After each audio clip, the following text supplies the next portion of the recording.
ಪ್ರಿಯರಾದವರೇ, ಯೇಸುಕ್ರಿಸ್ತನ ನಾಮದಲ್ಲಿ ನಾನು ನಿಮ್ಮನ್ನು ವಂದಿಸುತ್ತೇನೆ. ಹೇಗಿದ್ದೀರಾ? ಚೆನ್ನಾಗಿದ್ದೀರಾ? ಒಂದು ಚರ್ಚ್ನೊಳಗಿಂದ ಮಾತನಾಡುತ್ತಾ ಇದ್ದೀರಲ್ಲ ಎಂಬುದಾಗಿ ನೋಡುತ್ತಾ ಇದ್ದೀರಾ? ಇದು 250 ವರ್ಷಗಳಿಗಿಂತ ಹಳೆಯ ಪುರಾತನವಾದ ಆಲಯ. ಇದನ್ನು ಮರದಿಂದ ನಿರ್ಮಿಸಿದ್ದಾರೆ ನೋಡಿರಿ. ಬಹಳ ಮರಗಳನ್ನು ಉಪಯೋಗಿಸಿ ಬಹಳ ಸುಂದರವಾಗಿ ಇದನ್ನು ಕಟ್ಟಿದ್ದಾರೆ. ಡಚ್ಚರು ಬಂದು ಈ ಒಂದು ಇಂಡೋನೇಷ್ಯಾ ದೇಶವನ್ನು 350 ವರ್ಷಗಳು ಆಳ್ವಿಕೆ ಮಾಡಿದರು. ಆಗ ಯುರೋಪ್ ದೇಶದಿಂದ ಬಂದಂಥ ಆ ಡಚ್ ಜನರು ದೇವರನ್ನು ಆರಾಧನೆ ಮಾಡುವುದಕ್ಕಾಗಿ ಕಟ್ಟಿರುವಂಥ ಒಂದು ಸುಂದರವಾದ ಆಲಯ ಇದು. ಇದರ ಮುಂದೆ ಗವರ್ನರ್ ಕಟ್ಟಡ, ಇಲ್ಲಿ ಈ ಒಂದು ಆಲಯ, ಇಲ್ಲಿ ಅವರು ಕೂಡಿ ಬಂದು ದೇವರನ್ನು ಆರಾಧಿಸುವರು. ಇದು 250 ವರ್ಷಗಳ ಪುರಾತನ ಆಲಯವಾಗಿರುವುದರಿಂದ ಒಂದು ಚಾರಿತ್ರಿಕವಾಗಿರುವಂಥ ಆಲಯ. ಆದ್ದರಿಂದ ಸರ್ಕಾರವೇ ಇದನ್ನು ಕಾಪಾಡಿ ಪರಾಮರಿಸುವಂತ ಎಲ್ಲ ಸಹಾಯಗಳನ್ನು ಮಾಡುತ್ತಾ ಇದ್ದಾರೆ. ಈ ಸ್ಥಳದಲ್ಲಿ ಇಂದಿಗೂ ಕೂಡ ಆರಾಧನೆಗಳು ನಡೆಯುತ್ತಾ ಇದೆ. ದೇವಜನರು ಕೂಡಿ ಬಂದು ಇಲ್ಲಿ ಆರಾಧನೆ ಮಾಡುತ್ತಾರೆ.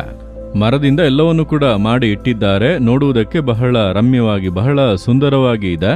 ಅನೇಕ ಹಳೆಯ ವಸ್ತುಗಳನ್ನು ಇಲ್ಲಿ ನೋಡುವುದಕ್ಕೆ ಸಾಧ್ಯವಾಗಿದೆ.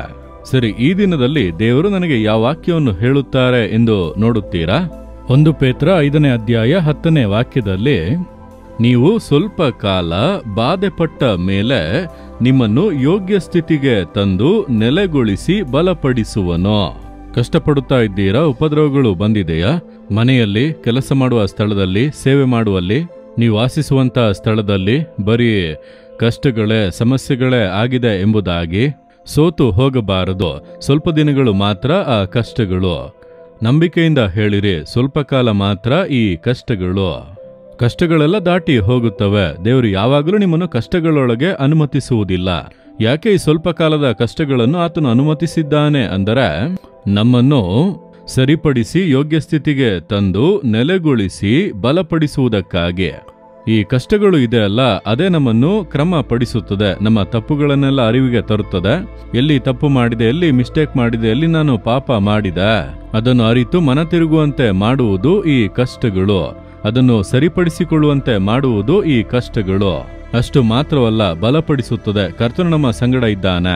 ಕಷ್ಟಗಳು, ಸಮಸ್ಯೆಗಳು ಬಂದರೇನು, ಉಪದ್ರವ ಬಂದರೇನು, ದೇವರು ನಮ್ಮ ಸಂಗಡ ಇದ್ದಾರಲ್ಲ ಎಂಬುದಾಗಿ ನಮ್ಮನ್ನು ಬಲಪಡಿಸುತ್ತದೆ. ಆದ್ದರಿಂದ ಈ ಉಪದ್ರವಗಳೆಲ್ಲ ಬಹಳ ಅವಶ್ಯ. ಕಷ್ಟಗಳು ಅವಶ್ಯ. ಕಷ್ಟಗಳಿಲ್ಲದೆ ಇರುವ ಕ್ರೈಸ್ತ ಜೀವಿತ ಇಲ್ಲ. ನೀವು ಯೇಸುವಿನೊಂದಿಗೆ ನಡೆದರೆ ಆತನು ಕಷ್ಟಗಳ ಮಾರ್ಗದಲ್ಲಿಯೇ ನಡೆಸುವನು. ಅದನ್ನು ನೆನೆಸಿ ದೇವರಿಗೆ ವಂದನೆ ಹೇಳಿ, ಈ ಕಷ್ಟಗಳಿಗಾಗಿ ಸ್ತೋತ್ರ ದೇವರೇ.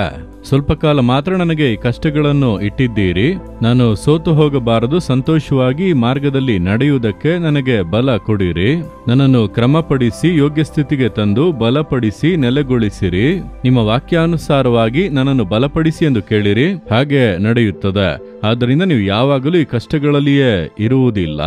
ಒಂದು ದಿನ ಇದರಿಂದೆಲ್ಲ ಹೊರ ಬರುತ್ತೀರಿ, ಹೊಸ ಬಲದೊಟ್ಟಿಗೆ ಬರುತ್ತೀರಿ. ಹಾಗಾದ್ರೆ ದೇವರನ್ನು ಸ್ತುತಿಸೋಣವಾ? ಹಾಗೆ ದೇವರನ್ನು ನೋಡಿ ಹೇಳಿರಿ, ದೇವರೇ, ಈ ಕಷ್ಟಗಳಿಗಾಗಿ ಸ್ತೋತ್ರ, ಉಪದ್ರವ ಇಕ್ಕಟ್ಟುಗಳಿಗಾಗಿ ನಾನು ನಿಮ್ಮನ್ನು ಸ್ತುತಿಸುತ್ತೇನೆ.